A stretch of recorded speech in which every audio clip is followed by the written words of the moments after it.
Now let's go to the application part. So coming to the application part, let's learn Leibniz rule. First, I'll state what Leibniz rule is, the informal statement of Leibniz rule, and then the formal statement of Leibniz rule. Then let's prove the informal and formal statement. First, we'll be proving informal statement, then we'll go next to proving the formal statement. Leibniz integration rule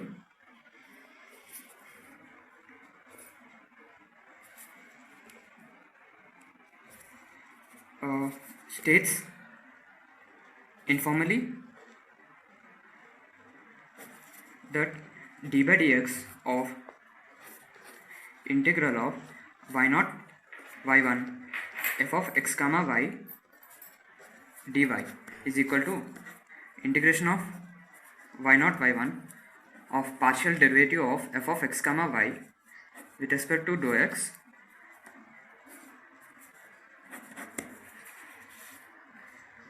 Leibniz integration rule also formally states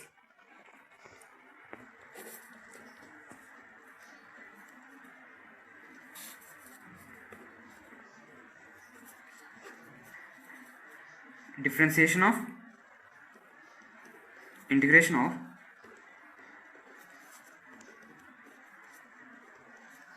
partial derivative of f with respect to x is equal to integration of with the limits a of t to b of t dou f by dou t into dx plus f of b of t comma t dot b dash of t minus f of a of t comma t dot a dash of t. Next, let us see the proof of informal statement and even formal statement. Now let us prove the informal statement of Leibniz integral rule.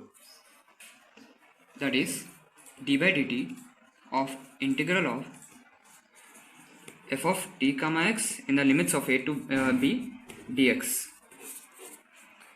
is equal to integral of a to b dou f by dou t into dx.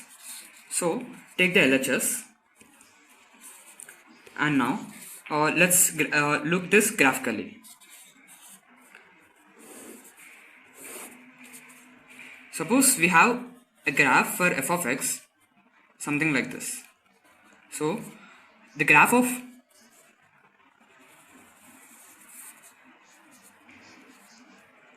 and also let us assume the graph of t plus delta t x is the above curve.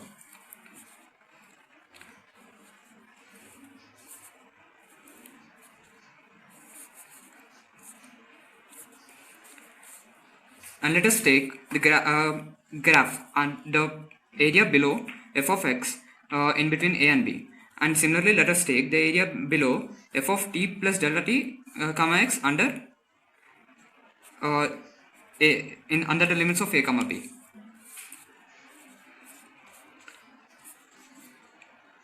Now if we take this f of t plus delta t comma x, this can be expressed as f plus dou f by dou t into delta t. We get this from Taylor's theorem, and approximating the Taylor's theorem, Taylor's expansion of f of x, or you can just directly do this by using partial differentiation. Okay, so this d by dt of integral of a to b f of t comma x dx is nothing but the change in the area of f of t comma x when it is changed to some delta t, and that is this area. The change in area can be found out by subtracting the area under f of t plus delta t comma x and f of t comma x. So that can be written like this: LHS is equal to integral of a to b f of dou f by dou t into delta t into dx minus integral of a to b f of dx, where this is the area of this whole graph whole area under f of t plus delta x, and this is the area under f of t comma x. So, and we need the change of this area with respect to time. So this can be written as integral of a to b f of f dx plus integral a to b dou f by dou t delta t into dx minus integral of a to b f dx by delta t. We can see that these two terms get cancelled, and we can cancel delta t and delta t, and finally we get integral of a to b df by dou t into dx. This is the final RHS which we have to prove, and finally we have proved the Leibniz informal statement. This is the proof of Leibniz informal statement. Now let's go and see what is the proof of Leibniz formal statement. Now let us see the proof of Leibniz formal statement. The difference between formal statement and informal statement is the limits here are not constant. In formal statement, the limits in informal statement the limits are constant. In formal statement, the limits are not constant. So similarly in informal proof, this is graph of f of t comma x, and this is graph of f of t plus delta t comma x, and f of t plus delta t comma x can be written like this using Taylor expansion. So here according to this formal statement, we need the difference in the area under above graph f1 and below graph f2. So the area under above graph f1 is, and as the limits of f1 are from a plus dA by dt and delta t and b plus dB by dt delta t, the area under this is I5 plus I6 plus I2 plus I3, and the area under second graph, below graph f2 is I1 plus I2. Since this graph has the limits from a to b, out of this I2 gets cancelled, and I4 and I6 are negligible. Like as this delta here, delta b is approximately 0, and this delta t is also approximately 0, so this area will be 0, so we can neglect I6. So finally we have to find I5 plus I3 minus I1.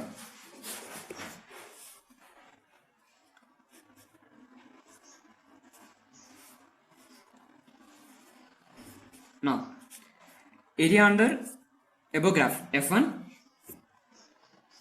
can be written as integral of a plus dA by dt delta t into b plus dB by dt delta t f plus df by dt delta x by dx, and area under graph f2, let's name it as AF1 and AF2, is a to b f dx. So we need the difference of these two areas and differentiate it with respect to time. So that is, we require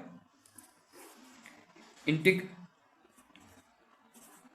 a plus dA by dt delta t into b plus dB by dt delta t f plus df by dt delta x dx minus integral a to b f dx by delta t. So let's separate all the terms here, and I can simplify the first term, that is AF1. AF1 can be written as integral of a to b f plus df by dt dx delta x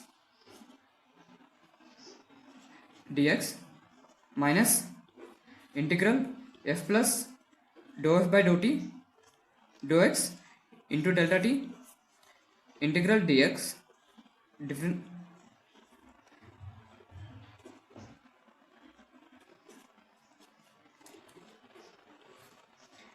integral in limits of b to b plus dB by dt delta t of f plus dou f by dou t into delta t into dx minus this term.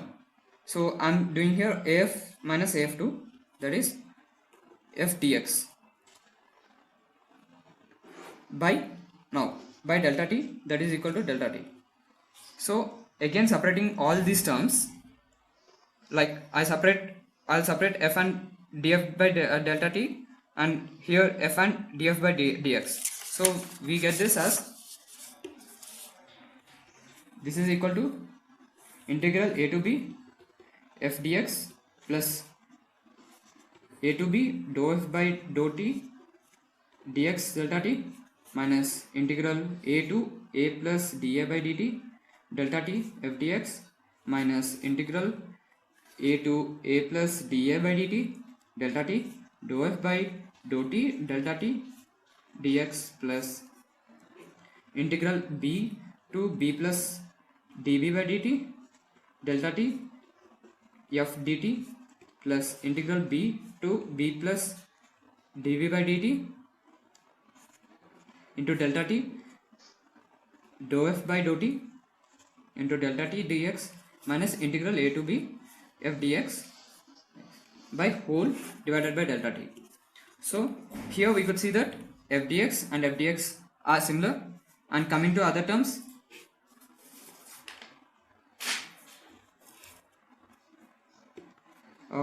here the limit is from a to b, and we could see that we can cancel delta t and delta t, so we get integral a to b dou f by dou t dx minus, now here it is integral from a to a plus dA by dt delta t and of f dx. So we can write this whole as, let's write it, let's don't change it, let's keep it same. And now this is this term is from a to a plus dA by dt delta t, and also it is a multiplication with delta t. So it's an integration of a function in a small value and multiplication with a very small value. So we can just neglect this term, and similarly we can neglect this term. So we are left with this term b plus dB by dt delta t f dt